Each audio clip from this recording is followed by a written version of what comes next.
Hello friends, आप सब कैसे हैं। आई होप आप सब बहुत ही अच्छे होंगे और स्वस्थ भी होंगे। मेरा नाम है ब्रिजेश कुमार और आप देखना शुरू कर चुके हैं कोर्सेस पॉइंट यूट्यूब चैनल, जो कि एमएड एंट्रेंस की तैयारी के लिए जाना जाता है। यहाँ पर हम क्वालिटी ऑफ एजुकेशन से किसी भी प्रकार का कोई समझौता करना बिल्कुल बर्दाश्त नहीं करते हैं। ये आपके महात्मा गांधी काशी विद्यापीठ वाराणसी में जो एमएड एंट्रेंस 2024 का पेपर हुआ था,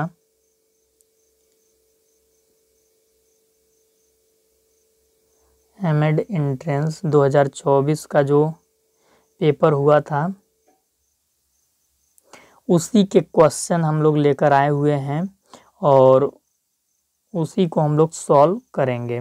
इसकी एक क्लास पहले भी मैं ले चुका हूं, जिसमें हमने 50 क्वेश्चन को सॉल्व करा दिया है और आपके 50 क्वेश्चंस बचे थे, जो कि आज के इस सेशन में मैं कंप्लीट कराने वाला हूं।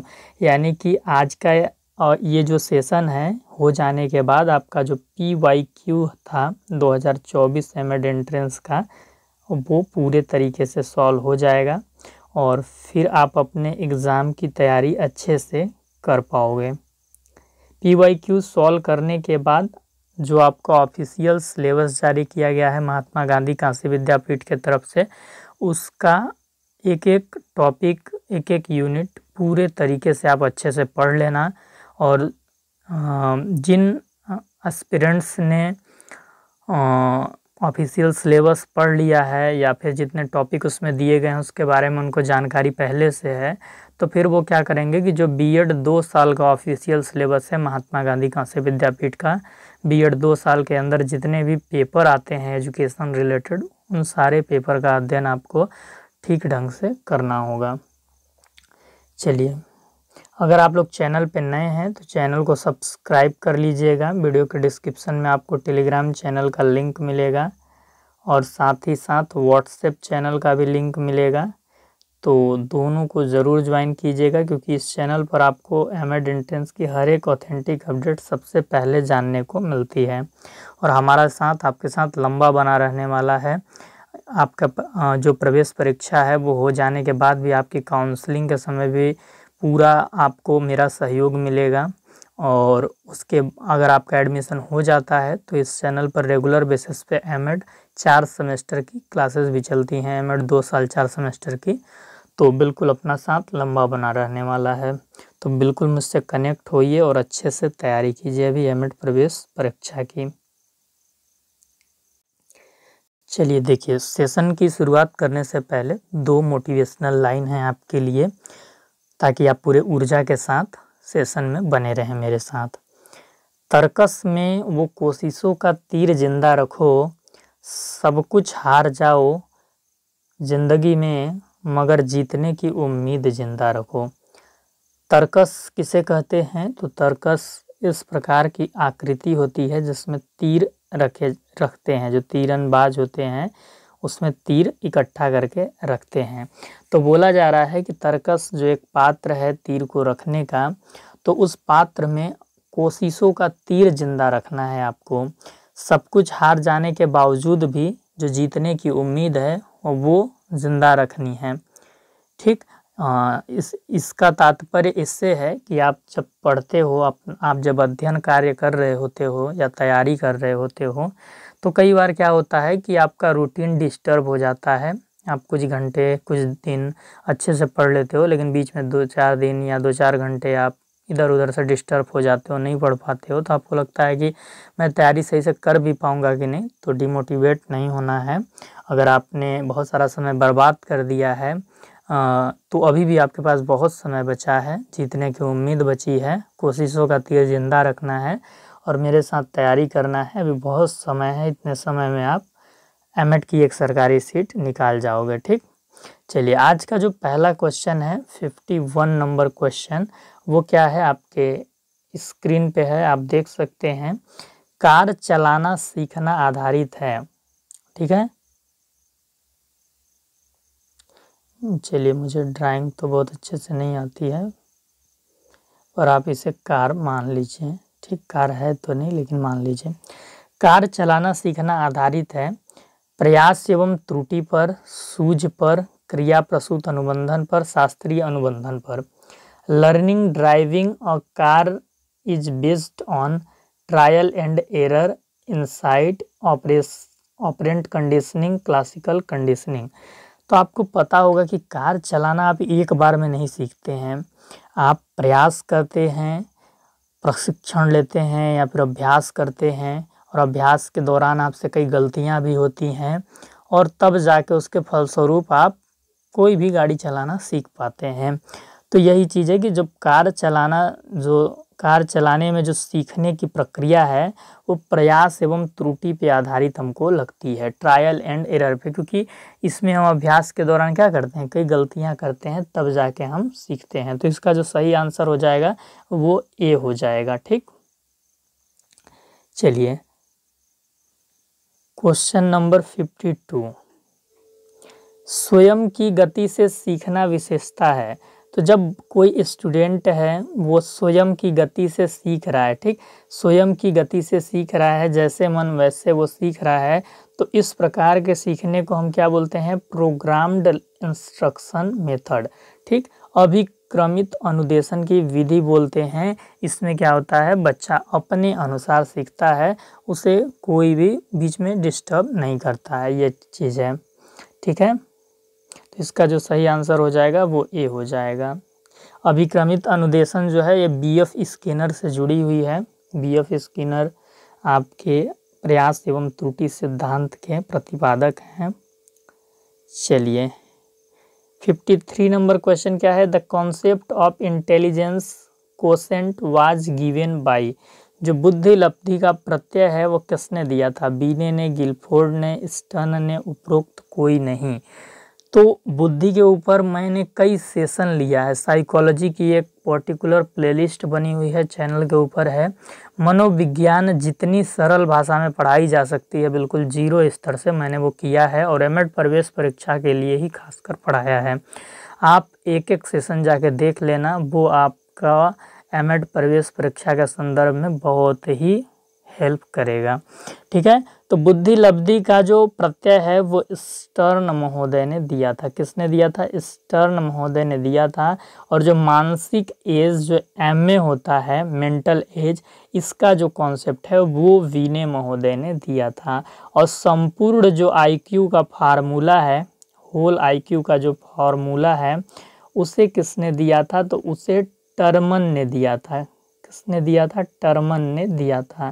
तो ये चीज़ याद रखना है, बुद्धि लब्धि का प्रत्यय स्टर्न ने, मेंटल एज का कॉन्सेप्ट बीने ने, और आईक्यू का होल फार्मूला, संपूर्ण फार्मूला टर्मन ने दिया था। आईक्यू का फार्मूला क्या होता है, तो मेंटल एज बटा chronological age into 100। Mental as को हम हिंदी में मानसिक आयु बोलते हैं, क्रोनोलॉजिकल एज को वास्तविक आयु गुणित 100। इसका जो सही आंसर हो जाएगा वो सी आपका हो जाएगा। चलिए 54 नंबर क्वेश्चन हम देखते हैं, रोरसा के इंक ब्लॉट परीक्षण में हैं। रोरसा क्या है, बुद्धि का एक परीक्षण है। ठीक है, और इसमें पूछा गया है कि रोरसा के इंक ब्लॉट परीक्षण में हैं। तो ऑप्शन आपके सामने क्या दिया हुआ है कि क्या इस परीक्षण में 10 काले व 10 सफ़ेद कार्ड की सामग्री होती है, या 5 काले सफ़ेद व 5 बहुरंगी कार्ड के सामग्री होती है, या 10 बहुरंगी कार्ड होता है, या 5 काले व 10 बहुरंगी कार्ड होते हैं। तो इसका जो सही उत्तर हो जाएगा ये बी नंबर हो जाएगा आपका। इसमें 5 काले और सफ़ेद कार्ड होते हैं, और 5 आपके कैसे होते हैं, बहुरंगी कार्ड होते हैं। ठीक, ये चीज़ आपको ध्यान में रखना है। इसका सही आंसर आपका बी हो जाएगा। 55 नंबर क्वेश्चन क्या है, at which stage abstract thinking begins to develop, concrete operational, sensory motor, pre operational, formal operational. किस अवस्था में अमूर्त चिंतन का विकास प्रारंभ होता है, मूर्त संक्रियात्मक अवस्था में, संवेदनात्मक गामक अवस्था में, कि पूर्व संक्रियात्मक अवस्था में। तो बताइए इसका सही आंसर क्या होगा। तो ये होता है आपका किशोरावस्था में, जो कि औपचारिक संक्रियात्मक अवस्था में आप अमूर्त चिंतन बच्चा जो है वो करने लगता है। जो एक बच्चा है वो जब फॉर्मल ऑपरेशनल स्टेज में आता है, फॉर्मल ऑपरेशनल स्टेज में जब बच्चा आ जाता है तो क्या होता है कि वो अमूर्त चिंतन करने लगता है। ठीक, और इसकी जो स्टेज की उम्र होती है वो 12 से 16 प्लस की होती है। जैसे एक बार आप देख लीजिएगा ध्यान से, ये इसकी एज क्या है। ठीक, क्योंकि मेरे दिमाग में अभी उतना याद नहीं है मुझे। चलिए क्वेश्चन नंबर 56 हम देख रहे हैं।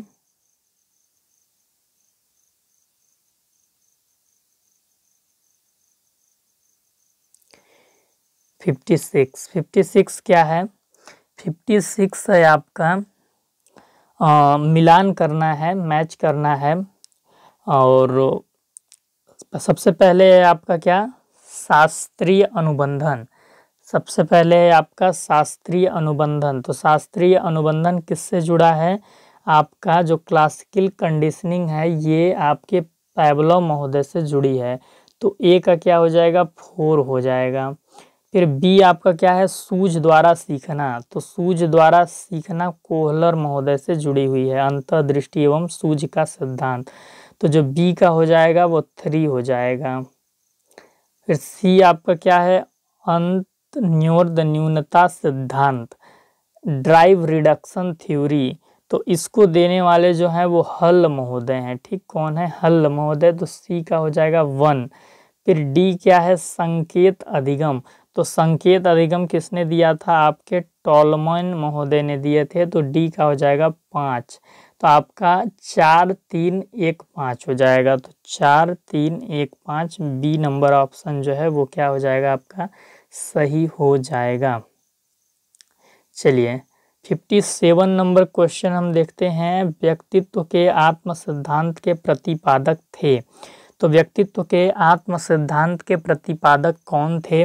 आल्पोर्ट थे कि फ्रायड थे कि रोजर्स थे कि आइजेंक थे? Self theory of personality was propounded by Allport, Freud, Rogers या फिर आइजेंक, कौन थे? तो इसका जो सही उत्तर हो जाएगा वो आपका हो जाएगा कार्ल रोजर्स व्यक्तित्व के आम सिद्धांत के प्रतिपादक थे। तो 57 का आपका सही उत्तर हो जाएगा सी। 58 आपका जो है वो क्या है? अगर गुणा, गुजा नहीं है यहाँ पे, गुणा है। ठीक, मिसप्रिंट है। अगर गुणा के नियम सहसंबंध सीखने में सहायता करें तो यह उदाहरण हैं।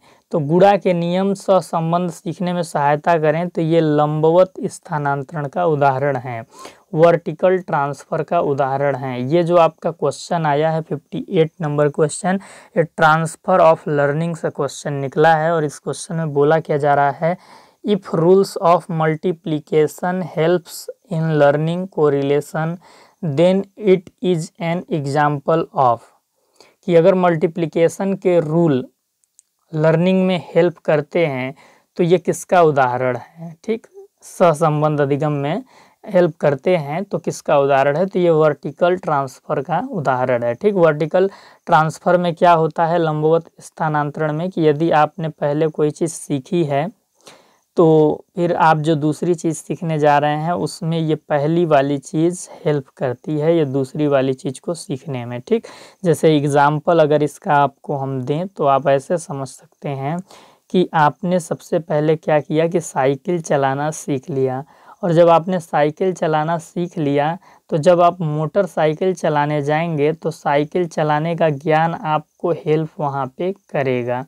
ठीक ना? तो जब एक विषय में सीखा हुआ ज्ञान किसी दूसरे विषय को सीखने में सहायता करता है तो इस प्रकार के अधिगम स्थानांतरण को हम लंबवत अधिगम स्थानांतरण या फिर वर्टिकल ट्रांसफर ऑफ लर्निंग बोलते हैं। ठीक, तो वर्टिकल ट्रांसफर ऑफ लर्निंग में गुणा के नियम फॉलो होते हैं, क्योंकि दोनों जुड़ जाते हैं। क्या होते हैं? दोनों प्लस हो जाते हैं, ये चीज़ है। अगर हम आपसे यहाँ पे बात करें ट्रांसफर ऑफ लर्निंग की, यानी अधिगम स्थानांतरण की यदि हम बात करें तो अधिगम स्थानांतरण दो तीन प्रकार के होते हैं। पहला जो होता है वो है आपका सकारात्मक ट्रांसफर ऑफ लर्निंग, और इसमें दो प्रकार होते हैं लर्निंग के। एक होता है वर्टिकल ट्रांसफ़र, एक होता है आपका हॉरिजेंटल ट्रांसफ़र ऑफ लर्निंग। ठीक, ये चीज़ तो वर्टिकल ट्रांसफ़र तो हमने समझा दिया कि जब एक विषय में सीखा हुआ ज्ञान आपको दूसरे विषय में क्या करता है, मदद करता है, तो वो कैसा लर्निंग कहलाता है, वो आपका वर्टिकल ट्रांसफ़र ऑफ लर्निंग कहलाता है। और हॉरिजेंटल ट्रांसफ़र ऑफ लर्निंग में क्या है, हॉरिजेंटल ट्रांसफ़र ऑफ लर्निंग में क्या है कि जैसे आपने बीएड किया पहले, ठीक, और बीएड में आपने बहुत सारा ज्ञान सीखा, अब आप डीएलएड करने जा रहे हो, ठीक, उसके बाद आप डीएलएड करने का आपने फैसला लिया कि चलो भाई डीएलएड भी कर लेते हैं। तो डीएलएड और बीएड क्या है, दोनों सेम लेवल कोर्स हैं। चलिए एक इस एग्जाम्पल को हटा देते हैं, एक दूसरा एग्जाम्पल आपको देते हैं, उससे आपको थोड़ा सा और अच्छे से समझ आएगा। आपने सबसे पहले बीए किया, तो बीए आपका क्या है, ग्रेजुएशन की डिग्री है। फिर इसके बाद आप बीएससी करने चले जाते हैं। अब बीए में जो ज्ञान आपने सीखा था वो कहीं ना कहीं आपको बीएससी में मदद कर रहा है, तो ये क्या कहलाएगा, ये आपका कहलाएगा हॉरिजेंटल ट्रांसफ़र ऑफ लर्निंग, या फिर हिंदी में क्षैतिज अधिगम स्थानांतरण कहलाएगा। इसमें क्या होता है कि जो लेवल होता है ना वो सेम ही होता है, पहले भी आप ग्रेजुएशन में ही थे, अब भी आप ग्रेजुएशन में ही हो, तो एक ही लेवल में सीखा हुआ ज्ञान, एक ही स्तर में सीखा हुआ ज्ञान किसी उसी स्तर में दूसरे जगह पे काम आ जाता है। तो इस प्रकार के हम अधिगम स्थानांतरण को हॉरिजेंटल ट्रांसफ़र ऑफ लर्निंग कहते हैं। इसमें जो लेवल है ना वो दोनों जगह ही सेम होगा, जैसे एक विषय का कोई सीखा हुआ ज्ञान उसी विषय में फिर हमको काम आ जाता है, तो क्या होगा, ये आपका हो जाएगा क्षैतिज स्थानांतरण। और जो आपका वर्टिकल ट्रांसफ़र था, इसमें क्या था, इसमें लेवल बढ़ जाएगा। पहले आपने साइकिल चलाना सीखा था और उसके बाद क्या हो गया, अब आप मोटरसाइकिल चलाने सीख गए, तो आपका स्तर बढ़ गया। जैसे कि पहले आपने जोड़ना सीखा और जोड़ने सीखने की मदद से अब आपने गुणा भाग घटाना सब सीख लिया, तो इसमें भी आपका लेवल बढ़ा। तो जब लेवल बढ़ता है तो वर्टिकल ट्रांसफ़र ऑफ लर्निंग, जब लेवल सेम होगा तो हॉरिजेंटल ट्रांसफ़र ऑफ लर्निंग। इसके अलावा लर्निंग का एक और प्रकार होता है जिसे हम कहते हैं शून्य अधिगम स्थानांतरण या जीरो ट्रांसफ़र ऑफ लर्निंग। इसमें क्या होता है कि एक विषय में जो ज्ञान आपने सीखा है उसका दूसरे विषय में जब आप कुछ सीखने जाते हैं उस पर कोई प्रभाव नहीं पड़ता है। जैसे मान लीजिए कि आपने हिंदी भाषा का ज्ञान लिया, हिंदी भाषा का ज्ञान लिया और उसके बाद अब आप फ्रेंच सीखने चले गए, तो एक विषय में जो आपने ज्ञान लिया था हिंदी का, अब ये दूसरे विषय में जब आप सीखने गए तो कोई प्रभाव वहाँ पे नहीं पड़ेगा, हिंदी का कोई काम नहीं आने वाला है। तो इस प्रकार के जब ट्रांसफ़र ऑफ लर्निंग के उदाहरण मिलते हैं तो उसे हम जीरो ट्रांसफ़र ऑफ लर्निंग बोलते हैं। द्विपार्श्वीय स्थानांतरण का क्या परिभाषा होगा, तो द्विपार्श्वीय स्थानांतरण बाइलेटरल ट्रांसफ़र ऑफ लर्निंग का मतलब ये है कि जैसे एक चीज़ हमने सीखा और अब उसका ट्रांसफ़र शरीर के कई अंगों में हो गया। जैसे पहले हमने क्या हुआ कि दाएं हाथ से लिखना जाना, दाएं हाथ से लिखना हमने सीख लिया और उसके बाद अब हम बाएं हाथ से भी लिख लेते हैं। तो जब कोई एक विषय में सीखा हुआ ज्ञान शरीर के कई अंगों द्वारा हम कर लेते हैं तो इस प्रकार के ट्रांसफ़र ऑफ लर्निंग को हम द्विपार्श्वीय अधिगम स्थानांतरण कहते हैं। अगला जो 59 नंबर क्वेश्चन है वो क्या है, विकास के संदर्भ में क्या गलत है। तो विकास के संदर्भ में क्या गलत है, what is false in reference to development. पहला ऑप्शन है विकास वृद्धि के बिना नहीं हो सकता, विकास एक सतत प्रक्रिया है, विकासात्मक परिवर्तन का मापन अप्रत्यक्ष रूप से होता है, विकास वर्तुलाकार होता है। तो जो इसका आपका सही आंसर होगा 59 का सही आंसर आपका होगा कि विकास वृद्धि के बिना नहीं हो सकता, ये गलत है। अगर वृद्धि ना भी हो तो भी क्या है, विकास संभव है। तो जो आपका सही आंसर हो जाएगा वो ए हो जाएगा, development can not be without growth. ये आपका गलत है, इसीलिए सही है, क्योंकि पूछा है कि क्या फॉल्स रेफरेंस है डेवलपमेंट, क्या फॉल्स रेफरेंस है डेवलपमेंट को लेकर। इसके बाद आपका जो 60 नंबर क्वेश्चन है वो क्या है, अवलोकन विधि के संदर्भ में असत्य है। अवलोकन विधि हम ऑब्जर्वेशन मेथड को बोलते हैं, तो ऑब्जर्वेशन मेथड के संबंध में क्या चीज़ गलत है यहाँ पे। तो पहला देखिए, संपूर्ण व्यवहार का अध्ययन संभव नहीं, वस्तुनिष्ठता की कमी क्योंकि संख्यात्मक परिणाम प्राप्त नहीं हो सकते, वस्तुनिष्ठता एवं वैधता की कमी, एक साथ कई लोगों तथा कई प्रकार के व्यवहारों का अध्ययन संभव है। तो इसमें क्या स्टेटमेंट आपको गलत लग रहा है ऑब्जर्वेशन मेथड के संबंध में, बताइए इसमें क्या गलत हो सकता है। तो इसमें गलत ये है कि वस्तुनिष्ठता की कमी क्योंकि संख्यात्मक परिणाम प्राप्त नहीं हो सकते, ये स्टेटमेंट जो है वो ऑब्जर्वेशन मेथड के संदर्भ में क्या है, असत्य है। ठीक। 61 नंबर क्वेश्चन क्या है, व्यवहारवाद के जनक कौन थे। तो वाटसन महोदय को व्यवहारवाद के जनक के रूप में जाना जाता है। ठीक, ये चीज है। 62 नंबर क्वेश्चन क्या है, किसने मनोविज्ञान की सजीव प्राणियों के आचरण के सकारात्मक विज्ञान के रूप में परिभाषित किया। Watson, Wood, Munn, McDougall. Who defined psychology as a positive science of the conduct of living creatures. Watson, Wood या फिर वुड, मन, मैकडूगल। तो इसका सही आंसर क्या होगा, इसका जो सही आंसर आपका होगा वो आपका होगा मैकडूगल महोदय, जो मनोविज्ञान को वो क्या कहते थे, सजीव प्राणियों के आचरण के सकारात्मक विज्ञान बोला करते थे। ठीक, सजीव प्राणियों का आचरण का सकारात्मक विज्ञान बोला करते थे। आप इस चीज को ऐसे समझ सकते हैं कि जो साइकोलॉजी है इसके संदर्भ में जो सर विलियम मैकडूगल हैं,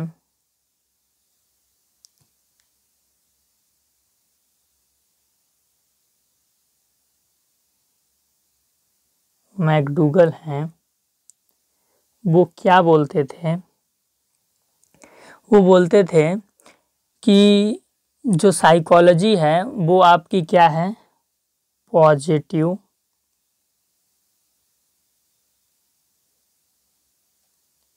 science of living things behaviour. ठीक, वो बोलते थे कि जो मनोविज्ञान है वो सजीव प्राणियों के आचरण के सकारात्मक विज्ञान का रूप है, यानी कि लिविंग थिंग्स के बिहेवियर के जो पॉजिटिव साइंस है उसी का रूप है। ठीक, कि लिविंग थिंग्स के बिहेवियर का जब हम सकारात्मक संदर्भ में अध्ययन करते हैं तो उसी को साइकोलॉजी मनोविज्ञान बोला जाता है। इसके अंतर्गत होता क्या है कि जो ह्यूमन है, जो मनुष्य है, इसके क्या एक्सपीरियंस हैं, मनुष्य के क्या एक्सपीरियंस हैं, उसकी क्या एबिलिटी है यानी क्षमता है, इस पर जो मनोविज्ञान है वो क्या करता है, फोकस करता है, फोकस्ड रहता है। ठीक, और इसी को उन्होंने बोला कि जो मनोविज्ञान है सजीव प्राणियों के आचरण के सकारात्मक विज्ञान के रूप में है। अगर हम मनोविज्ञान का स्कोप देखें तो मनोविज्ञान का अस्तित्व आज भी क्यों बना हुआ है, इसलिए बना हुआ है कि जो मनुष्य है उसके जीवन में अगर हैप्पीनेस खत्म हो गया है तो उसे कैसे वापस लाया जा सकता है, अधिक से अधिक मनुष्यों का कल्याण कैसे किया जा सकता है, जो डिप्रेस हो जाते हैं एंजाइटी की प्रॉब्लम होती है, फ्रस्ट्रेशन से गुजरते हैं, तो इन सभी का समाधान क्या होता है? मनोविज्ञान ही होता है, उन्हें साइकेट्रिक से मिलना पड़ता है। पॉजिटिव वाइब, आजकल आप लोग वाइब की चर्चा खूब देखते होंगे, जो यूथ है वाइब के पीछे पड़े रहते हैं, तो पॉजिटिव वाइब के लिए मनोविज्ञान जरूरी है। गुड हेल्थ के लिए मनोविज्ञान जरूरी है। गुड हेल्थ, अच्छे स्वास्थ्य के लिए भाई आप चिंता, तनाव आदि चीज़ों से दूर रहेंगे तभी आपका जो हेल्थ है वो अच्छा रहेगा। अगर आप चाहते हैं कि आपके अंदर आशा बची रहे, आप आशावादी रहें, तो होपनेस की ज़रूरत पड़ेगी, जिसके लिए मनोविज्ञान ज़रूरी है। आप रिस्पॉन्सिबल रहें, जिम्मेदार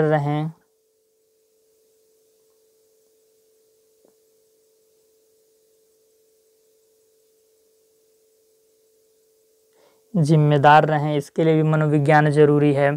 और उसी के साथ साथ आप एक अच्छे नागरिक बन के अपना जीवन जी लें, गुड सिटीजन, इसके लिए भी मनोविज्ञान क्या है? जरूरी है। ठीक, तो इस प्रकार से जो हैप्पीनेस हो गया, कल्याण हो गया, पॉजिटिव वाइब हो गया, गुड हेल्थ हो गया, होपनेस, रिस्पॉन्सिबल, गुड सिटीजन, इन सभी चीज़ों के कॉन्टेक्स्ट में समझ और सुविधा को आसान बनाने का जो काम करता है वो मनोविज्ञान करता है। उसके सिद्धांत करते हैं, उसकी थियरी करती है, और उसके जो प्रैक्टिकल एस्पेक्ट्स हैं वो भी करते हैं। ठीक, तो इसीलिए सर विलियम मैकडूगल ने मनोविज्ञान को सजीव प्राणियों के आचरण के सकारात्मक विज्ञान के रूप में परिभाषित किया मनोविज्ञान को। ठीक, ये चीज़, तो इस क्वेश्चन के बारे में आई थिंक आप सारी चीज़ें समझ गए होंगे। जो क्वेश्चन 63 नंबर है, बौद्ध धर्म में मुक्ति मार्ग के सोपान हैं, 6 हैं कि 8 हैं कि 2 हैं, 4 हैं? तो बौद्ध धर्म में 4 आर्य सत्य की बात की गई है, और उसके साथ साथ 8 अष्टांग मार्ग की बात की गई है। ये जो अष्टांग मार्ग हैं ये दुखों के निवारण के लिए रास्ते बताए गए हैं। ठीक, जिसमें सम्यक वचन, सम्यक कर्म, सम्यक संकल्प, ये सारी चीज़ों की बात की गई है। ठीक, तो ये जो आपका सही आंसर हो जाएगा, बी नंबर हो जाएगा। बौद्ध धर्म में मुक्ति मार्ग के 8 सोपान बताए गए हैं। कमेंट में आप 8 सोपान लिखिए, तो मैं जानूंगा कि आप अपनी तैयारी को लेकर बहुत ज़्यादा सीरियस हैं। चलिए, 64 नंबर क्वेश्चन क्या है? इसमें मैच करना है।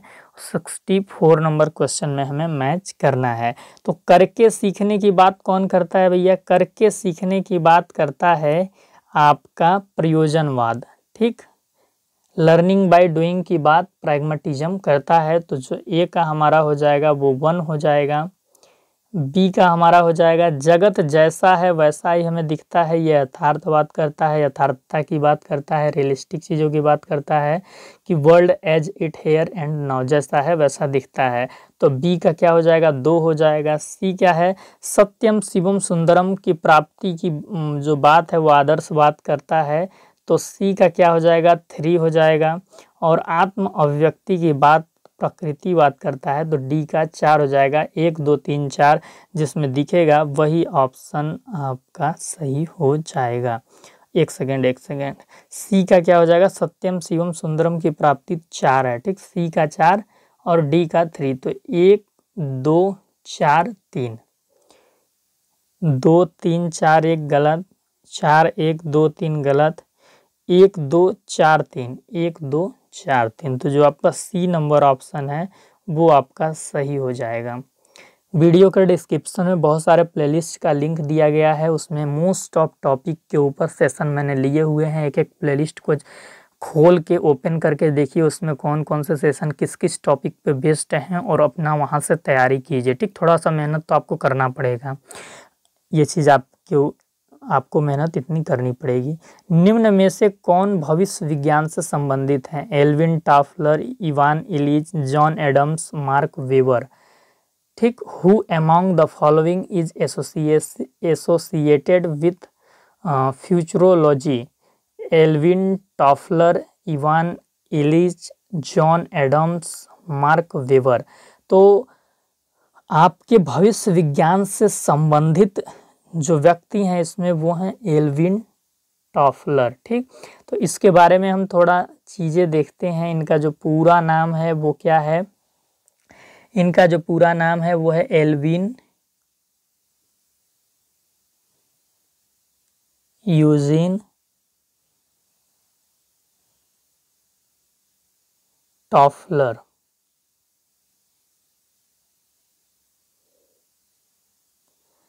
ये क्या थे? तो ये अमेरिकन राइटर थे।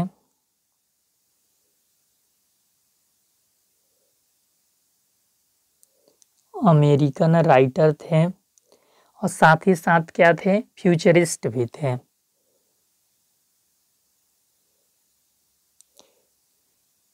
भविष्यवादी भी थे। इनकी एक पुस्तक है जिसका नाम है फ्यूचर शॉक। फ्यूचर शॉक ये बहुत ही ज़्यादा फेमस बुक है, और फेमस इसलिए है क्योंकि इसकी बिक्री 6 मिलियन से ऊपर हो चुकी है। 6 मिलियन से ऊपर में ये बुक बिक चुकी है, मुद्रित हो चुकी है।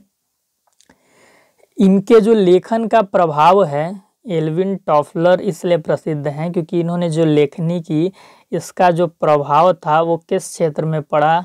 तो इनकी लेखनी का जो प्रभाव है वो डिजिटल क्रांति,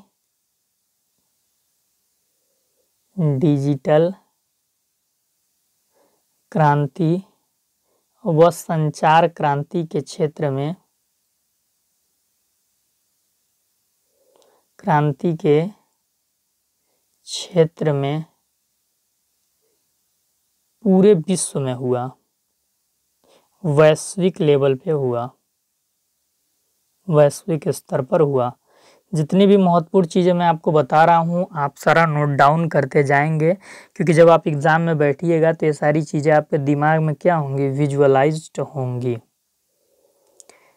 66 नंबर क्वेश्चन क्या है? विश्वसनीयता गुणांक का मान धनात्मक हो सकता है, नकारात्मक हो सकता है, हमेशा धनात्मक होता है, हमेशा नकारात्मक होता है।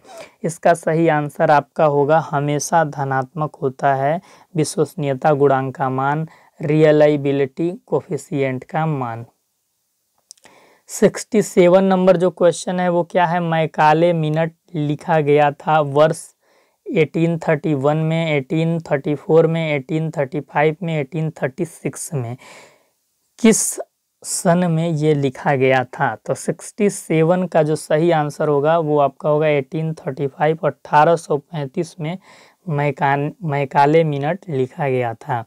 जो 68 नंबर क्वेश्चन है वो है एक त्वरित समस्या के समाधान हेतु किए गए शोध को कहते हैं क्रियात्मक शोध, क्रियात्मक विश्लेषणात्मक शोध, क्रियात्मक शोध, सर्वे शोध, मौलिक शोध।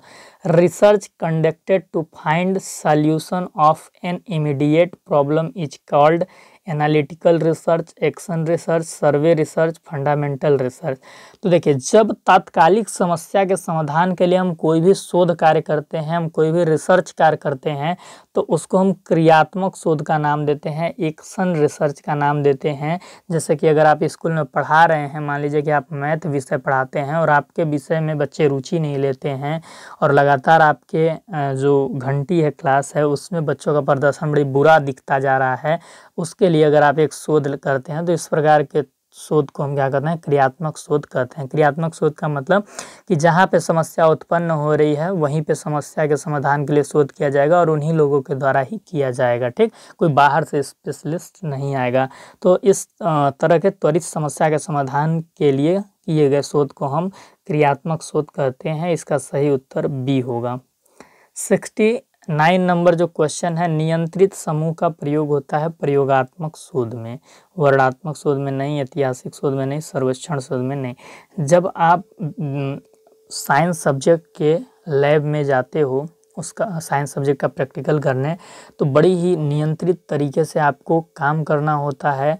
नियंत्रित ग्रुप में आप जाते हो कि ये केमिकल इतना डालना है, इस तरह से इसको पकड़ना है, नहीं तो वहाँ पे दिक्कत हो सकता है। ठीक, तो नियंत्रित समूह का प्रयोग एक्सपेरिमेंटल रिसर्च में होता है, प्रयोगात्मक शोध में होता है। जो 70 नंबर क्वेश्चन है वो है आपका RTE अधिनियम का क्रियान्वयन भारत में हुआ 1/5/2009 को, 1/4/2010 को, यानी 1 अप्रैल 2010 को, 1/5/2010 को, 1/4 2008 को। RTE act was implemented in India on. तो जो RTE है इसका पूरा नाम तो आप जानते ही होंगे, इसका पूरा नाम क्या है? Right to education, right to education, Hindi में बोलेंगे शिक्षा का अधिकार। ये क्या है? एक एक्ट है, एक कानून है। कब पारित हुआ? तो जब मनमोहन सिंह जी की सरकार थी उस समय पे ये कानून आया यूपीए गवर्नमेंट में। और ये जो एक्ट पारित हुआ था, ये पारित आपका हुआ था 4 अगस्त 2009 में। क्या हुआ? इस कानून को लाया गया। और इसका क्रियान्वयन यदि आपसे पूछा जाए कि भैया इसका इम्प्लीमेंटेशन कब हुआ, तो इम्प्लीमेंटेशन हुआ था 1 अप्रैल 2010 को। क्रियान्वयन, ठीक। तो 1 अप्रैल 2010 बी नंबर ऑप्शन में हमें दिख रहा है, तो 70 का क्या होगा? सही बी हो जाएगा, ठीक। राइट टू एजुकेशन में वही आपका 21 का ए अनुच्छेद आ जाता है, जिसमें कि 6 से 14 साल के बच्चों को फ्री और कंपलसरी एजुकेशन की बात की गई थी। सरकारी शिक्षक कोई प्राइवेट ट्यूशन वगैरह नहीं पढ़ा सकता है, इसकी बात भी की गई थी। जो प्राइवेट स्कूल्स होंगे वो 25% सीट आर्थिक रूप से जो कमज़ोर बच्चे होंगे उनके लिए रखेंगे। इस तरीके की चीज़ों की बात की गई थी राइट टू एजुकेशन के अंतर्गत। और भी बहुत सारी चीज़ें हैं, तो वो मैं कभी राइट टू एजुकेशन अलग से इस टॉपिक को पढ़ाऊंगा तो उसमें मैं कवर करा दूंगा, ठीक। विद्यालयी शिक्षा में सतत एवं व्यापक मूल्यांकन की शुरुआत की। Continuous and comprehensive evaluation in school education was started by SCERT, NCERT, ICSE, CBSE। तो ये शुरुआत की गई थी मेरे प्यारे मित्रों CBSE के तरफ से, ठीक ना। Central board of secondary education के तरफ से CCE की शुरुआत की गई थी, कॉन्टिन्यूअस एंड कॉम्प्रिहेंसिव इवैल्यूएशन, ठीक। तो इसकी शुरुआत CBSE की तरफ से की गई थी। ये चीज़ आप ध्यान में रखेंगे, ठीक। कमेंट में लिख के बताइएगा कि SCERT और NCERT का पूरा नाम क्या होता है, इंग्लिश या हिंदी किसी में भी बताइएगा, ठीक। चलिए 72 नंबर जो क्वेश्चन है, पहला खुला विश्वविद्यालय स्थापित हुआ था USA में, UK में, ऑस्ट्रेलिया में, इंडिया में। तो इसका सही आंसर आपका हो जाएगा UK में, यूनाइटेड किंगडम में, ठीक, आपका लंदन में। तो आपका 72 का बी नंबर ऑप्शन सही हो जाएगा। 73 नंबर क्वेश्चन क्या है? आधुनिकीकरण यानी मॉडर्नाइजेशन एक प्रकार का सामाजिक परिवर्तन है। मॉडर्नाइजेशन कैसा सोशल चेंज है? इसमें समाज कैसा बनता है? क्या अधिक खुला बनता है, मोर ओपन बनता है, या कम नियंत्रित, या फिर अधिक विभाजित, या अधिक बंद? तो इसका क्या आंसर होगा? तो जो मॉडर्नाइजेशन है इसमें समाज अधिक तरीके से खुल जाता है, ठीक ना। पहला ऑप्शन आपका सही हो जाएगा। 74 नंबर क्वेश्चन क्या है? शिक्षा में अवरोधन का तात्पर्य है। In education meaning of stagnation is किसी बालक का 1 वर्ष से अधिक समय तक एक ही कक्षा में रहना। बिल्कुल सही बात। बालक द्वारा विद्यालय छोड़ देना नहीं, इसको क्या बोलते हैं? इसको बोलते हैं अपव्यय, अपव्यय। और इसको क्या बोलते हैं? अपव्यय बोलते हैं, ठीक है। इसको बोलते हैं आपका अपव्यय। बालक का विद्यालय न जाना, बालक का विद्यालय में प्रवेश न लेना, ये चीज़ें। इसका सही आंसर आपका हो जाएगा 74 का ये। कोई अगर बच्चा एक ही क्लास में बार बार फेल होता है तो ये अवरोधन की विशेषता है कि वो आगे नहीं बढ़ पा रहा है, उसके रास्ते में रोधक आ रहे हैं यानी बाधाएं आ रही हैं, ठीक ना। अपव्यय का अर्थ होता है कि कोई बच्चे का नाम हमने क्लास 3 में लिखाया और उसने क्लास 3 पूरा करने से पहले ही क्लास छोड़ दिया, तो ये अपव्यय होगा कि सरकार ने जो संसाधन उस पर खर्चा किया था वो बर्बाद हो गया, ठीक। 75 नंबर जो क्वेश्चन है वो क्या है, निम्न में से कौन सी संस्था राष्ट्रीय स्तर पर विद्यालयी शिक्षा पर शोध करती है। इसमें पूछा जा रहा है कि ऐसी कौन सी संस्था है जो नेशनल लेवल पे, राष्ट्रीय स्तर पे विद्यालयी शोध शिक्षा पे, स्कूली एजुकेशन पे शोध करती है। ठीक, तो यूजीसी जो है वो आपको पता ही है कि वो उच्च शिक्षा पे शोध करती है, न कि विद्यालयी शिक्षा पे।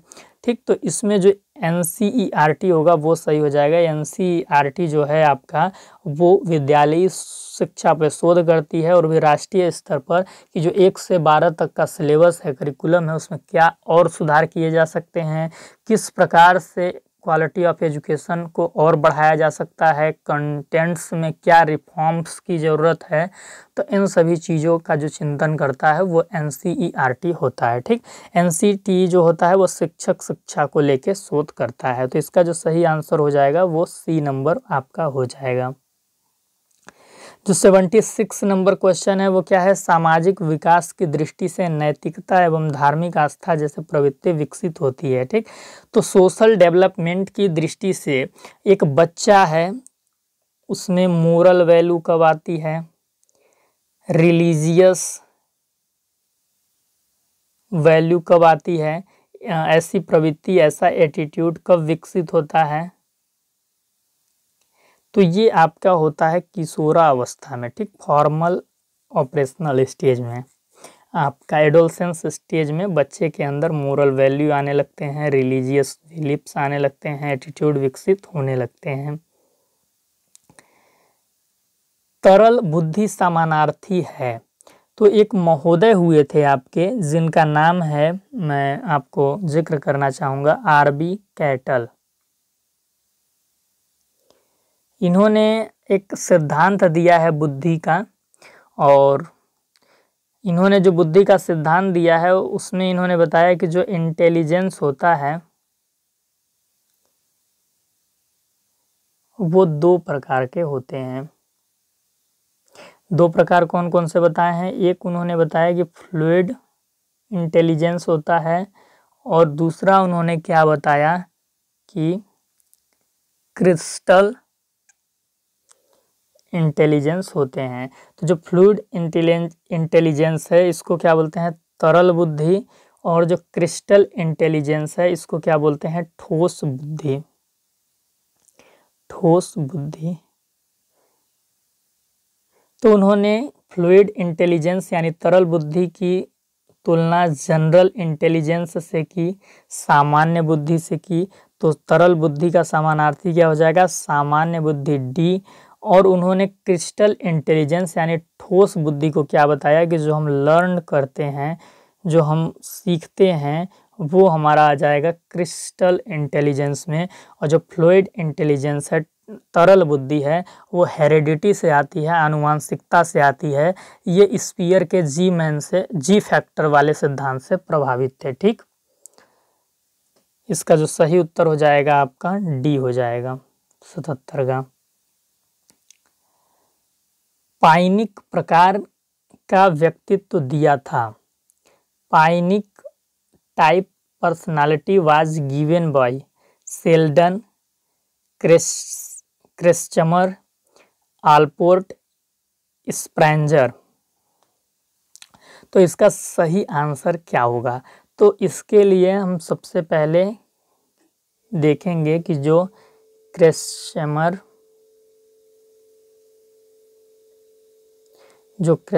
महोदय थे, इन्होंने क्या किया आगे, तो ये हम जानेंगे कि ये एक जर्मन मनोचिकित्सक थे, मन के डॉक्टर थे, ऐसे आप समझ सकते हैं, मनोचिकित्सक थे। और जब ये मनोचिकित्सक थे तो इनके पास रोगी कई रोगी आते थे, मन के कई रोगी आते होंगे।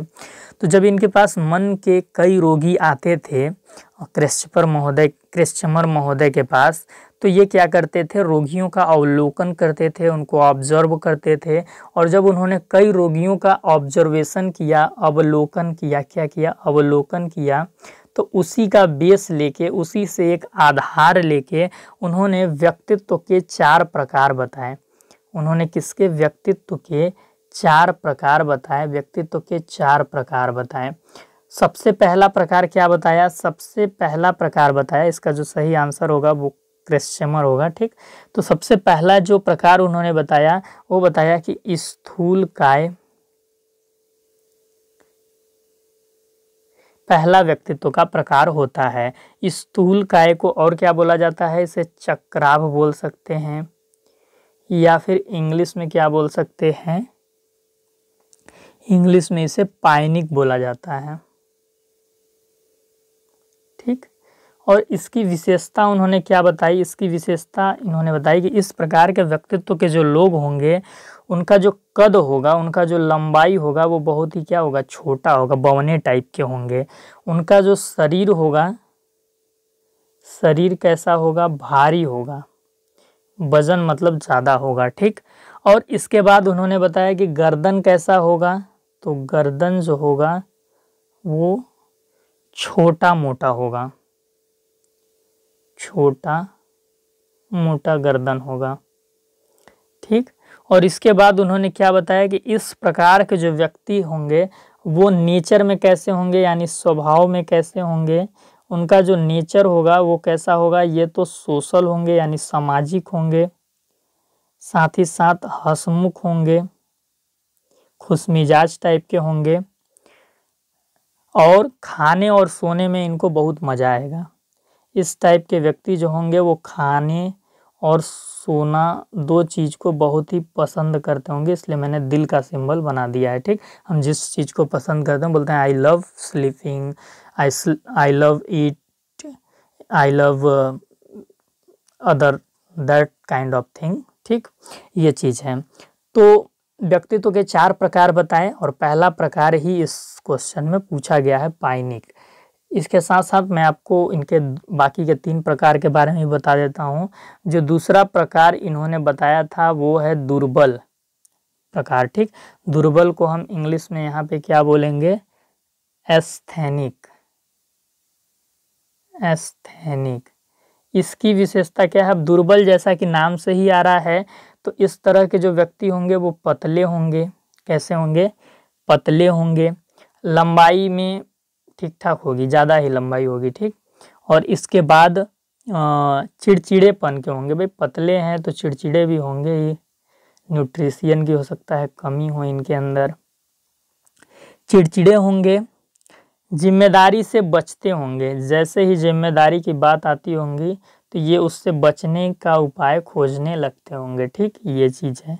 उसके अलावा ये दिवा स्वप्न के स्वीकार हो सकते हैं, दिन में सपने देखने वाले हो सकते हैं, कल्पना में खोए रह सकते हैं कि मैं प्रधानमंत्री बन जाता, मैं फलाना बन जाता, मैं ढिमकाना बन जाता, तो कल्पना में खोए रहने वाले टाइप के ये व्यक्ति हैं। ठीक, तो ये विशेषता है व्यक्तित्व के दूसरे प्रकार की जो क्रेस्चमर महोदय ने बताई है। आप बताइएगा कमेंट में आप किस प्रकार के व्यक्तित्व के अंतर्गत आते हैं। जो उन्होंने व्यक्तित्व का तीसरा प्रकार बताया वो है सुडौल, सुडौल प्रकार का व्यक्तित्व, जिसे इंग्लिश में बोलेंगे एथलेटिक, एथलेटिक। इसकी क्या विशेषता है, इसकी विशेषता है कि जो व्यक्ति की मांसपेशियां होंगी वो बहुत ही अच्छी होंगी, स्ट्रांग होंगी। ठीक, और इसके अलावा क्या होगा, इनका जो स्वभाव होगा, नेचर होगा, वो स्थिर स्वभाव के ये होंगे, शांत स्वभाव के होंगे, स्थिर और शांत स्वभाव के होंगे, समायोजन बड़ी ही बढ़िया कर लेंगे, एडजस्टमेंट में भी बहुत अच्छे होंगे। तो सबसे अच्छा व्यक्तित्व तो ये तीसरा प्रकार वाला ही है। और इसके अलावा जो उन्होंने चौथा व्यक्तित्व का प्रकार बताया वो क्या था, दुर्विकसित प्रकार, दुर्विकसित प्रकार, इंग्लिश में इसे बोलेंगे डाइस्प्लेस्टिक। इसकी कोई विशिष्ट विशेषता नहीं है, इस प्रकार का जिसका व्यक्तित्व होगा उसकी कोई विशिष्टता उसमें नहीं होगी।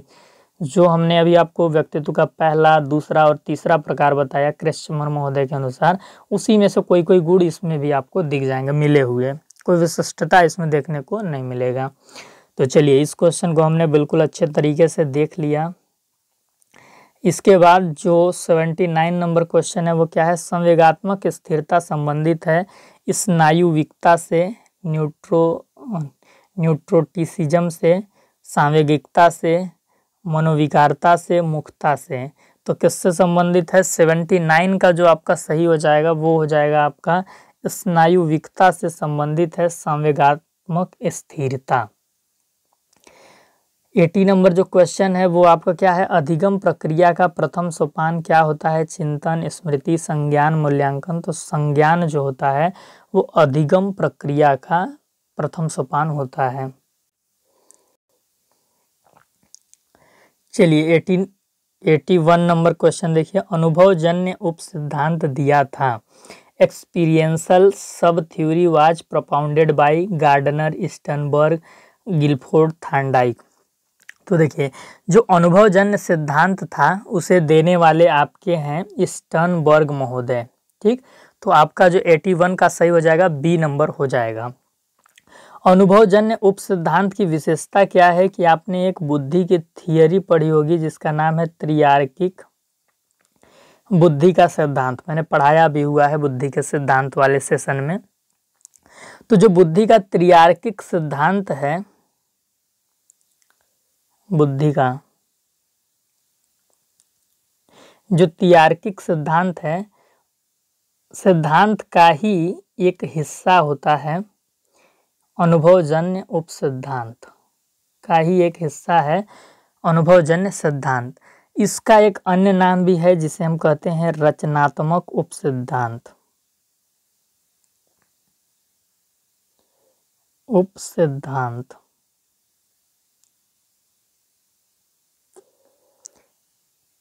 इसकी जो विशेषता है अनुभवजन्य उप सिद्धांत की वो क्या है, नवीनता और दूसरा स्वचालन। कि जब हम किसी नए चीज को करना चाहते हैं या किसी नए क्षेत्र में जाते हैं तो हम क्या होते हैं, प्रयासरत होते हैं, हमें बहुत सारी चीज़ों को सीखने के प्रयास करना पड़ता है। लेकिन जैसे ही हम जब सब चीज़ सीख जाते हैं तो फिर हम उस चीज़ को करने में समर्थ हो जाते हैं, फिर उसका हम स्वयं से संचालन कर लेते हैं। ठीक, तो जो बुद्धि का त्रियार्किक सिद्धांत है उसमें जो रॉबर्ट स्टर्नबर्ग महोदय थे उन्होंने बोला था कि इंटेलिजेंस 3 तरीके का होता है। एक तो जो व्यक्ति एनालिटिकल करने में माहिर है, विश्लेषण करने में। दूसरा जो व्यक्ति क्रिएटिव है, रचनात्मकता के क्षेत्र में बड़ी ही माहिर है, नवीनता नोवेलिटी की तरफ जा रहा है, वो ऑटोनोमस का उसके अंदर गुण है, तो वो एक इंटेलिजेंस है। तीसरा उन्होंने बताया था एक्सपेरिमेंटल, प्रयोगात्मक। ठीक, तो उसी में जो दूसरा उन्होंने बताया ना क्रिएटिव, उसी को बोलते हैं अनुभवजन्य उप सिद्धांत। और इसमें क्या होता है, व्यक्ति किसी नवीन कार्य को करने की क्षमता रखता है, खुद से संचालन करने की उसके अंदर क्षमता होती है किसी टास्क के संबंध में। चलिए जो 82 नंबर क्वेश्चन है वो क्या है, क्या सामाजिक परिवर्तन का रूप नहीं है? सामाजिक परिवर्तन का रेखीय रूप होता है, लहरदार रूप भी होता है, चक्रीय रूप भी होता है, यानी वेव फॉर्म में भी सामाजिक परिवर्तन देखने को मिल सकता है, साइक्लिकल फॉर्म में भी देखने को मिल सकता है, लीनियर फॉर्म में भी देखने को मिल सकता है। लेकिन जो सामाजिक परिवर्तन का रूप नहीं है वो क्या है, डेवलपमेंटल आपका नहीं है। ठीक, तो जो 82 का सही हो जाएगा वो आपका बी हो जाएगा। जो 83 नंबर क्वेश्चन है वो क्या है, प्रदत्त गतिशीलता का प्रत्यय दिया था। The concept of sponsored mobility was given bye Turner, Sorokin, feature, Bertrand. ठीक, तो इसका 83 का आपका सही क्या होगा, टर्नर। जो टर्नर महोदय थे वो सोशल मोबिलिटी के संदर्भ में स्पॉन्सर्ड मोबिलिटी का कॉन्सेप्ट दिए थे। स्पॉन्सर्ड मोबिलिटी क्या होता है, तो स्पॉन्सर्ड मोबिलिटी प्रदत्त गतिशीलता जो होता है सामाजिक गतिशीलता का प्रकार होता है। क्या होता है, सामाजिक गतिशीलता का प्रकार होता है। सामाजिक गतिशीलता को बिल्कुल मैंने बहुत अच्छे तरीके से पढ़ाया है, एमएड वालों के लिए पढ़ाया है, एमएड 3rd सेमेस्टर वालों के लिए। तो अगर आपको वो सेशन का लिंक चाहिए होगा कमेंट में मांग लीजिएगा। सॉरी, प्रयोग लिखा गया, सामाजिक गतिशीलता का क्या होता है, प्रकार होता है स्पॉन्सर्ड मोबिलिटी। ठीक, ये चीज इसको दिया किसने है, आर.एच. टर्नर महोदय ने दिया है। ठीक, कोई बच्चा है या कोई स्टूडेंट है, ठीक, उसके अचीवमेंट में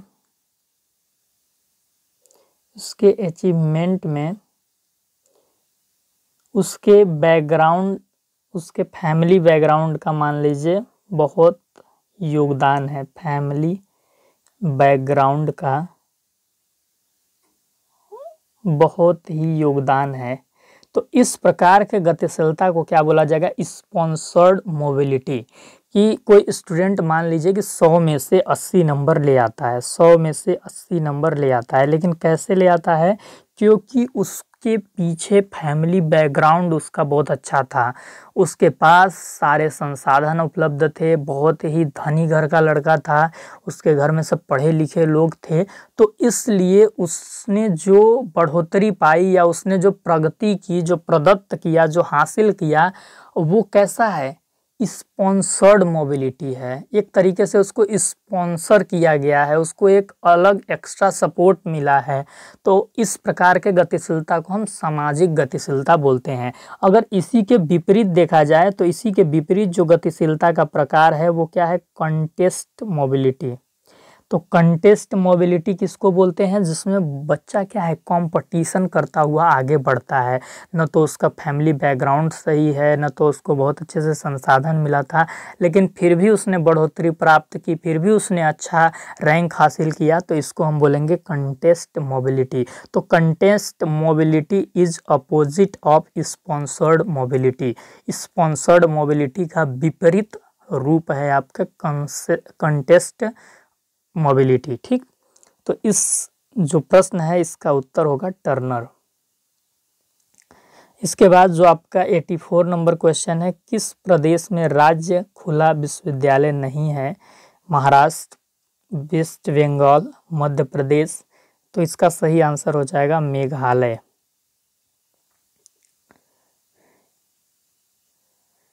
एटी 85 नंबर क्वेश्चन क्या है, कवि उदाहरण है ऐसे व्यक्ति का जिनके पास है, जो एक पोएट होता है, जो एक कवि होता है, ये कैसा व्यक्ति है, इसके पास सामाजिक बुद्धि होती है कि मूर्त बुद्धि यानी कॉन्क्रीट इंटेलिजेंस होता है, कि अब्स्ट्रैक्ट इंटेलिजेंस होता है, कि ऑल ऑफ दिस होता है।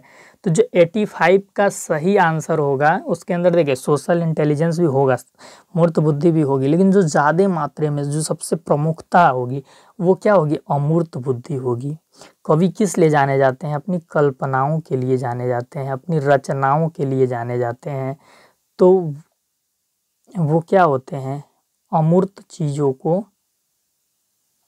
चीज़ों को जीवंत रूप में प्रकट करने के लिए फेमस होते हैं। तो उनमें अब्स्ट्रैक्ट इंटेलिजेंस क्या होता है, ज़्यादा होता है। NEP 2020 के संस्थापक कौन थे, नरेंद्र मोदी थे, यशपाल जी थे, कि कस्तूरी रंगन जी थे, कि सुब्रमण्यम थे, तो के कस्तूरी रंगन को NEP 2020 के संस्थापक के रूप में माना जाता है। ठीक, तो इसका सही आंसर आपका सी हो जाएगा। प्रश्नावली विधि के प्रतिपादक थे, कौन थे, तो प्रश्नावली विधि के जो प्रतिपादक आपके हो जाएंगे वो हो जाएंगे आपके सुकरात महोदय। ठीक, और अगर आप प्रश्नावली विधि यहाँ पे लिखा गया है क्वेश्चनिंग मेथड, लेकिन प्रश्न उत्तर विधि बोला जाता है इसको। ठीक, प्रश्न उत्तर विधि इंग्लिश टर्म आपका सही है, ये हिंदी टर्म थोड़ा गलत लग रहा है।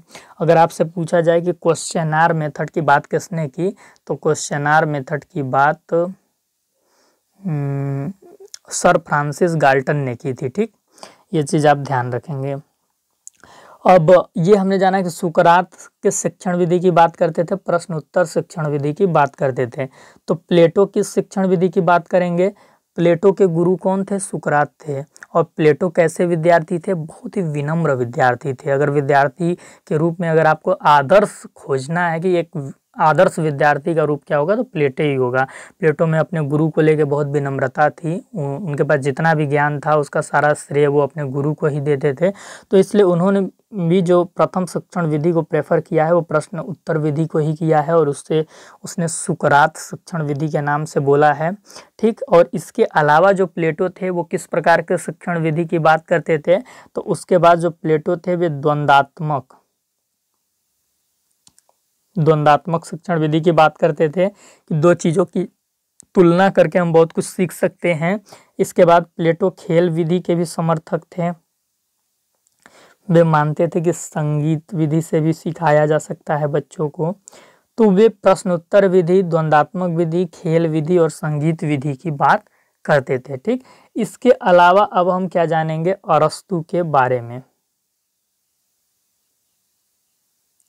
अरस्तु के गुरु कौन थे, प्लेटो थे, लेकिन इन्होंने प्लेटो को भूल ही गया, बाद में प्लेटो से भी अधिक ज्ञान देने लगे। ठीक, ये चीज़ें। तो अरस्तु ने किस प्रकार के शिक्षण विधि की बात की, तो ये जाने जाते हैं आगमनात्मक शिक्षण विधि और निगमनात्मक शिक्षण विधि के लिए जाने जाते हैं।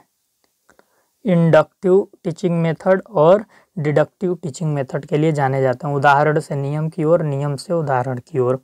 इसके बाद रूसो किस शिक्षण विधि के लिए जाने जाते हैं, तो जो रूसो हैं वो नकारात्मक शिक्षा के लिए जाने जाते हैं, नकारात्मक शिक्षा के लिए। इनका मानना क्या था, नकारात्मक शिक्षा का कॉन्सेप्ट क्या है कि 12 साल तक का जब तक बच्चा है, तो 12 साल तक की उम्र में इसको कुछ सिखाइए मत अलग से, ये अपना इसके जो आर्गन सेंस होंगे, जो इंद्रियां होंगी, उनके माध्यम से इसको प्रकृति में अपने अनुसार सीखने दीजिए। ठीक, तो शिक्षा न देने की बात इन्होंने की थी 12 साल तक। 88 नंबर जो क्वेश्चन है, कौन सा सिद्धांत ज्ञान के स्वनिर्माण पर प्रकाश डालता है, तो जो आपका कंस्ट्रक्टिविज्म है, रचनावाद है, ये बोलता है कि ज्ञान का हम स्वनिर्माण करेंगे, खुद से हम सीखेंगे।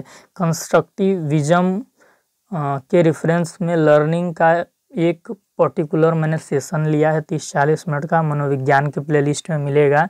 वहाँ पे मैंने कॉग्निटिविज्म, संज्ञानात्मक के संदर्भ में कैसे अधिगम करते हैं, संज्ञानवाद जिसको बोलेंगे हम, कंस्ट्रक्टिविज्म, इक्लेक्टिविज्म, उदारवाद के संदर्भ में अधिगम क्या होता है, तो मैंने अलग अलग जो मनोविज्ञान के संप्रदाय हैं उनके अनुसार अधिगम की क्या प्रक्रिया होगी उस पे मेरा सेशन है, तो सब आप जरूर देखिएगा। देखिए वहाँ से क्वेश्चन पूछा जाता है। ठीक, ये उसका उदाहरण है, तो इसका जो बी होगा वो सही होगा। कंस्ट्रक्टिविज्म हम कहते किसे हैं, जैसे कि मान लीजिए कि कुछ बच्चे हैं, क्या हैं, कुछ बच्चे हैं, और इन बच्चे को हमें किसके बारे में पढ़ाना है, गरीबी के बारे में पढ़ाना है। अगर गरीबी के बारे में पढ़ाना है तो गरीबी के बारे में हम क्या कर सकते हैं, इन्हें हम कुछ सैद्धांतिक बातें बता सकते हैं, सैद्धांतिक बातें बता सकते हैं, थ्योरेटिकल बातें बता सकते हैं। लेकिन क्या सिर्फ सैद्धांतिक बातें बताने से ये गरीबी के बारे में सीख जाएंगे, नहीं सीख पाएंगे। अगर इनको हम गरीबी से संबंधित क्या करें, एक फिल्म दिखा दें, या फिर इनकी उंगलियों को पकड़कर इनको गरीब इलाके में ही ले जाएं, एक स्लम एरिया में ले जाएं। ठीक, तो एक अगर स्लम एरिया में इनको ले जाते हैं, एक रूरल एरिया में इनको ले जाते हैं, विजिट करा देते हैं, तो क्या होगा, गरीबी से संबंधित इनको अनुभव मिल जाएंगे, और उस अनुभव से वो नॉलेज को कंस्ट्रक्ट करने में क्या होंगे, कैपेबल होंगे। तो ये जो लर्निंग की प्रक्रिया है इसी को बोला जाता है कंस्ट्रक्टिविज्म, और इसमें ज्ञान के स्वनिर्माण पर बल दिया जाता है। ठीक, 89 नंबर जो क्वेश्चन है वो क्या है, किसके अनुसार शिक्षा सामाजिक परिवर्तन का अनुसरण करता है, तो ओटावे है। यानी समाज में जैसे परिवर्तन आते जाते हैं उसी प्रकार से शिक्षा के करिकुलम भी बदलते जाते हैं, शिक्षा का स्वरूप बदलते जाता है। ठीक, जैसे कि पहले हम लोग बहुत ही ज़्यादा धार्मिक शिक्षा को फॉलो करते थे। अगर आप एंशिएंट एजुकेशन सिस्टम को देखें, या मेडिवल एजुकेशन सिस्टम को देखें, या फिर ब्रिटिश एजुकेशन सिस्टम को भी देखें, तो ब्रिटिश एजुकेशन सिस्टम में तो मान लीजिए चीज़ें बदल गई थी, लेकिन जब आप एंशिएंट और मेडिवल एजुकेशन सिस्टम को देखेंगे, एंशिएंट में जो बौद्धिक शैक्षिक प्रणाली थी, चाहे फिर जो वेद की शिक्षा प्रणाली थी, उसमें क्या होता था, हम लोग धार्मिक शिक्षा पे बहुत ज़्यादा फोकस करते थे। लेकिन जैसे जैसे समय बदलता गया, दौर बदलते गए, आधुनिकीकरण होता गया, तो आज हमारी शिक्षा कैसी हो गई है? तकनीकी आधारित शिक्षा हो गई है। हम विज्ञान के क्षेत्र में विज्ञान को ध्यान में रखते हुए हर सब्जेक्ट को पढ़ते हैं। ठीक, तो ये चीज़ है। तो शिक्षा क्या होता है? सामाजिक परिवर्तन को फॉलो करती है, और ये ओटावे का कहना था। तो 89 का जो सही आंसर हो जाएगा वो ए हो जाएगा आपका। 90 क्या है? शिक्षण निम्न प्रभावशाली होगा जब शिक्षक एकाधिकारवादी हो, केवल लिखने पर बल दे, विद्यार्थी निष्क्रिय रहे। तो इसका उत्तर हो जाएगा डी। विद्यार्थी अगर सीखे ही ना, निष्क्रिय हों, केवल लिखने पे खाली बल दिया जा रहा हो। पहले टीचर होते थे ना, जब पढ़ाने आते थे क्लास में, तो बस लिखवाते थे, और लिखवाने को ही मान लिया जाता था कि बहुत अच्छा क्लास लिया जा रहा है।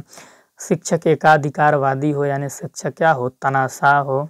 तो इस प्रकार से जब स्थितियां होंगी तो जो टीचिंग है वो क्या होगा? लोवेस्ट कैटेगरी का माना जाएगा।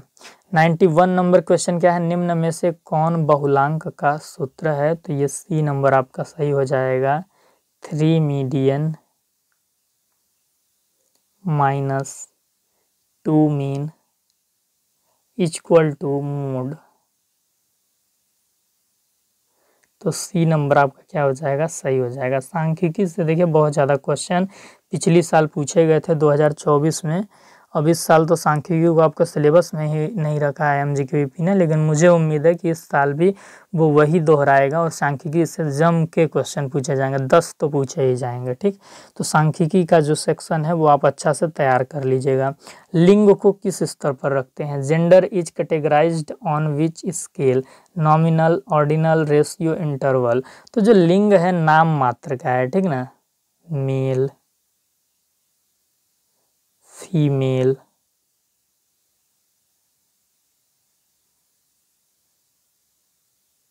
ये जो लिंग है ये क्या है? नाम मात्र का है। न तो इसमें क्रम है कि भाई मेल ज़्यादा अपर है, फीमेल ज़्यादा लोअर है, ऐसा तो नहीं है। ये कॉन्सेप्ट तो गलत है। तो जो लिंग है वो नाम मात्र का है, एक नाम दे दिया गया है पहचान के, बाकी कुछ भी नहीं है। न तो आनुपातिक है, न अंतराल है, न कुछ नहीं है। तो इसका जो सही आंसर होगा वो नॉमिनल है, ओनली नाम मात्र है। किसी भी तरह की इसमें कोई जेंडर इनक्वालिटी इंडिकेट नहीं करती है। जो 93 नंबर क्वेश्चन है वो क्या है? किस प्रतिवेदन को भारतीय शिक्षा का मैग्ना कार्टा कहा जाता है? तो जो वुड का घोषणा पत्र आया था इसको हम मैग्ना कार्टा कहते हैं। Which report is called the Magna Carta of Indian education? Sargent scheme, Macaulay minutes, Lord Curzon report, Wood dispatch. तो वुड डिस्पैच को हम क्या बोलते हैं? भारतीय शिक्षा का मैग्ना कार्टा। आइए इसको हम आपको बहुत ही अच्छे से समझा देते हैं। जो मैग्ना कार्टा वर्ड है, मैग्ना कार्टा, इसका अर्थ क्या होता है कि ये एक प्रकार के दस्तावेज को बोला जाता है। ठीक ना? कैसा दस्तावेज? जो जनता के हित में हो, जनता के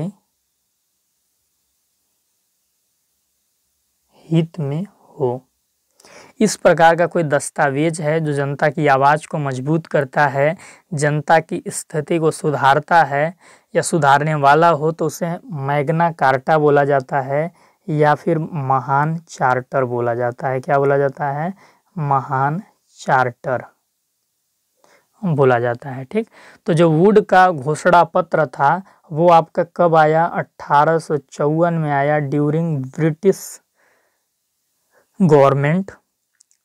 1854 में आया, और जब आया तो इसने क्या क्या सरोकार किया? तो इसने बोला कि जो प्राइमरी एजुकेशन है, जो प्राइमरी एजुकेशन है इसमें जो शिक्षा दी जाती है वो मातृभाषा में दी जानी चाहिए, वो मातृभाषा में दी जानी चाहिए।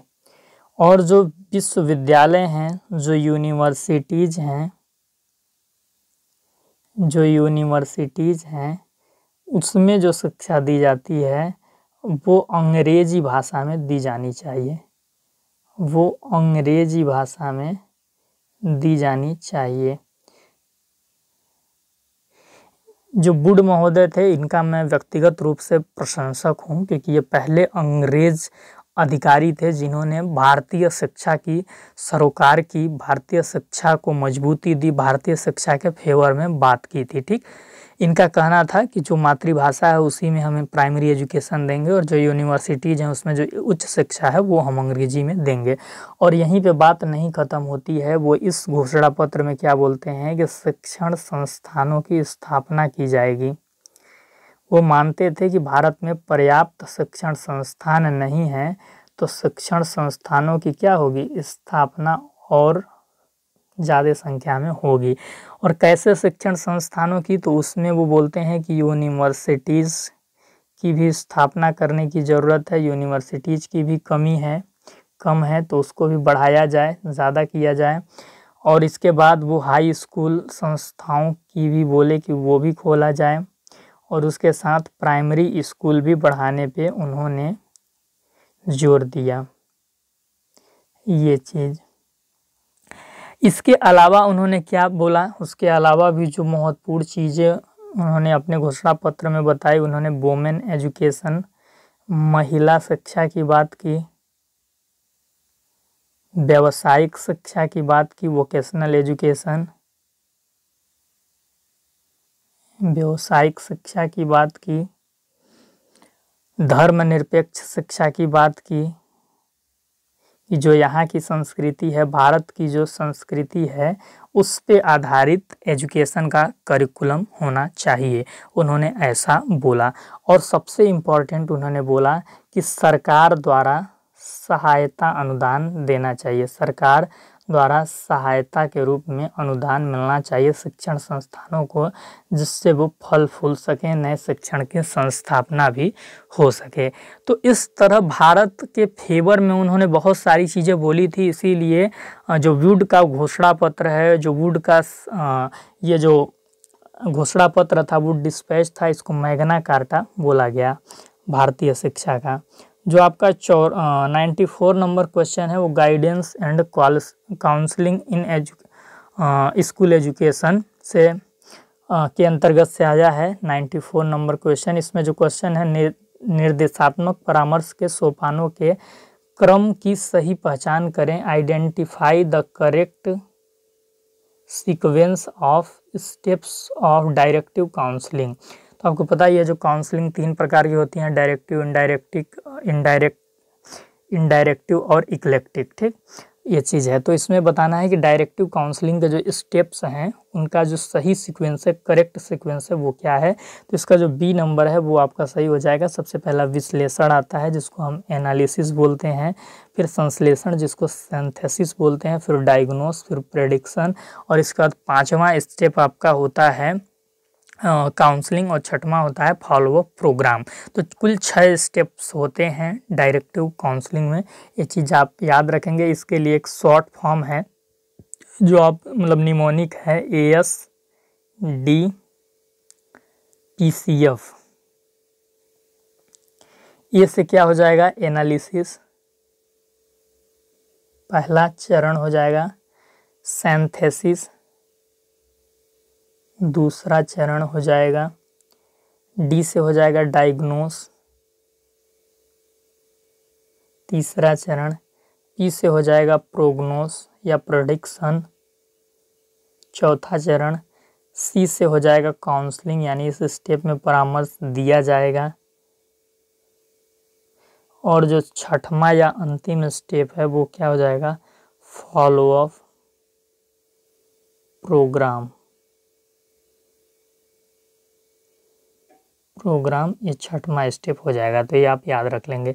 Guidance and counselling in school की एक प्लेलिस्ट बनी होगी जो बीएड 4th सेमेस्टर MGKVP वालों के लिए मैंने पढ़ाया है। अगर आपके पास समय रहेगा या गाइडेंस एंड काउंसलिंग को समझने की रुचि होगी तो ज़रूर जाके 2-4 सेशन देख लीजिएगा। बहुत अच्छे तरीके से, जितना आसान भाषा में हो सकता है उतने आसान भाषा में पढ़ाया गया है।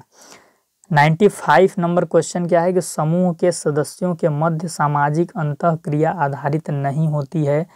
तो किस पे आधारित नहीं होती है, आप देखिए जो आपका 95 है, 95 का जो आंसर होगा, देखिए जैसे ये बोला क्या जा रहा है, प्रश्न है क्या, इससे समझना है। एक समूह है, मान लीजिए ए समूह है, ए एक ग्रुप है और ए ग्रुप में सदस्य हैं एक्स, वाई, जेड, ठीक, एम, एन, ओ, ये सारे सदस्य हैं।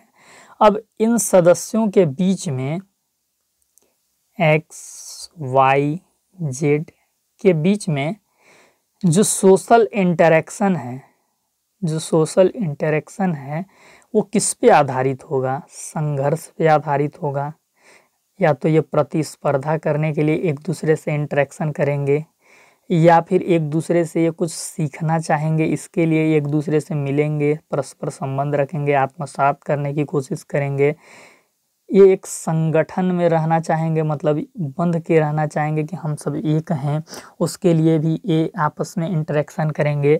तो जो एक समूह के सदस्यों के मध्य सामाजिक अंतःक्रिया होती है, सोशल इंटरेक्शन होता है, कंपटीशन बेस्ड होता है, एसिमुलेशन बेस्ड होता है, ऑर्गेनाइज्ड बेस्ड होता है, तो तीनों ही आधारित सोशल इंटरेक्शन हमको देखने को मिलते हैं। लेकिन प्रश्न में क्या पूछा गया है कि समूह के सदस्यों के मध्य सामाजिक अंतःक्रिया आधारित नहीं है, तो ये तीनों ही चीज़ क्या है? आधारित हैं। तो इसका सही उत्तर क्या हो जाएगा? उपरोक्त कोई नहीं, यानी कोई भी ऐसा इसमें ऑप्शन नहीं बताया गया जो सामाजिक अंतःक्रिया का आधार न हो, ठीक। तो इसलिए हम डी ऑप्शन के साथ जाएंगे।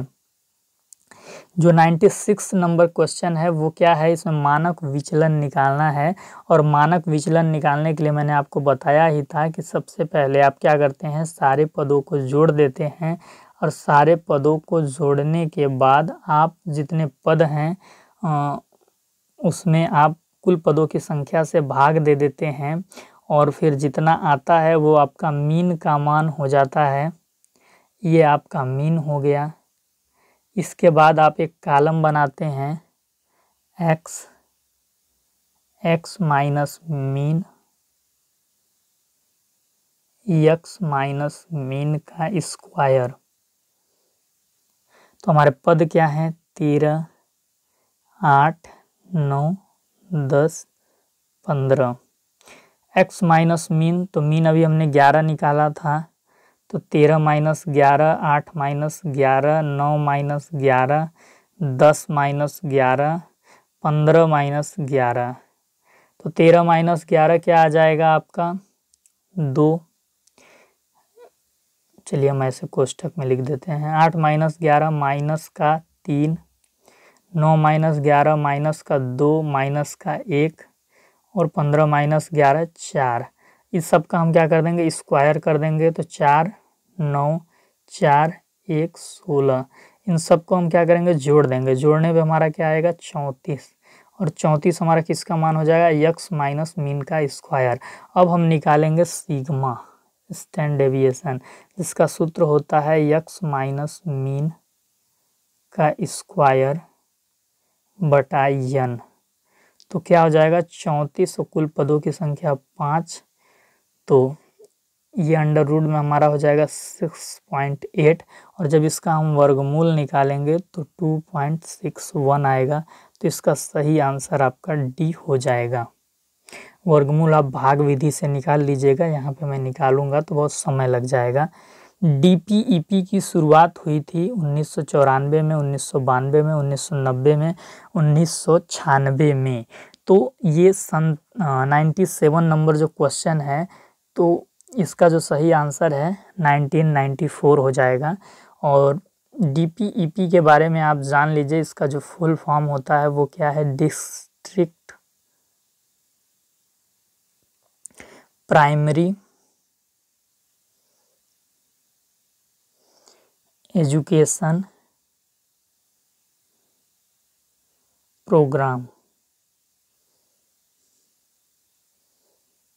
कब लॉन्च किया गया इस प्रोग्राम को? जो इसकी लॉन्च डेट है वो है 1994।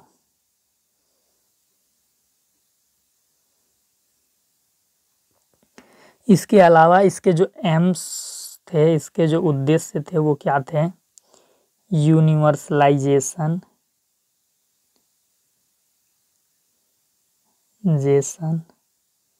ऑफ एलिमेंट्री एजुकेशन, प्रारंभिक शिक्षा।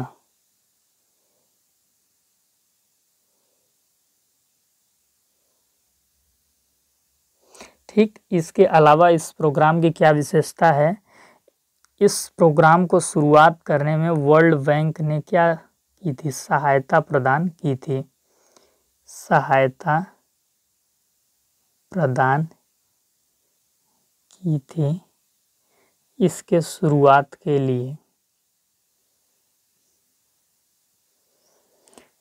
और इसकी एक विशेषता क्या है कि इसके अंदर 5 स्टेट को सेलेक्ट किया गया जहाँ पे इसका इम्प्लीमेंटेशन सबसे पहले होगा, और वो 5 स्टेट में 5 बैकवर्ड डिस्ट्रिक्ट को सेलेक्ट किया गया। एक प्रदेश में 5 बैकवर्ड डिस्ट्रिक्ट्स को सेलेक्ट किया गया जहाँ पे इस प्रोग्राम को सबसे पहले इम्प्लीमेंट किया जाएगा। और वो जो 5 बैकवर्ड आपके डिस्ट्रिक्ट थे उसमें क्या उद्देश्य रखा गया कि जो इनरोलमेंट दर है, जो इनरोलमेंट रेट है उसको 100% किया जाएगा। 100% इनरोलमेंट प्राइमरी एजुकेशन या एलिमेंट्री एजुकेशन में दिखाए जाएंगे। जो आपका अवरोधन है, स्टेगनेशन है, उसको कम किया जाएगा। जो आपका रिटेंशन है, स्टेगनेशन यानी अवरोधन, एक ही क्लास में जो बच्चा बार बार फेल हो जाता है उसको कम किया जाएगा। जो अपव्यय है जिसे कि रिटेंशन बोलते हैं, बच्चा बीच में ड्रॉप आउट कर देता है, इसकी समस्या को भी कम किया जाएगा। और MLL को अप्लाई किया जाएगा कि जो बच्चा है वो कम से कम 80% अधिगम कर ले, मिनिमम लेवल ऑफ लर्निंग का जो उद्देश्य है वो दिखने लगे। ठीक, तो उसको प्राप्त करना था। तो ये सारी चीज़ें डिस्ट्रिक्ट प्राइमरी एजुकेशन प्रोग्राम से जुड़ी हुई हैं जो आपको चीज़ें याद रखनी हैं। इसके बाद 99 नंबर क्वेश्चन क्या है, बुद्धि का प्रथम एवं द्वितीय स्तर सिद्धांत किसने दिया, ब्राउन ने, पियाजे ने, जेनसन ने, उपरोक्त कोई नहीं। तो 99 का आपका हो जाएगा जेनसन महोदय थे जिन्होंने बुद्धि का लेवल 1 लेवल 2 थ्योरी दिया। ये मैं आपको समय रहेगा तो एक क्लास कोई अलग से लेके पढ़ा दूंगा।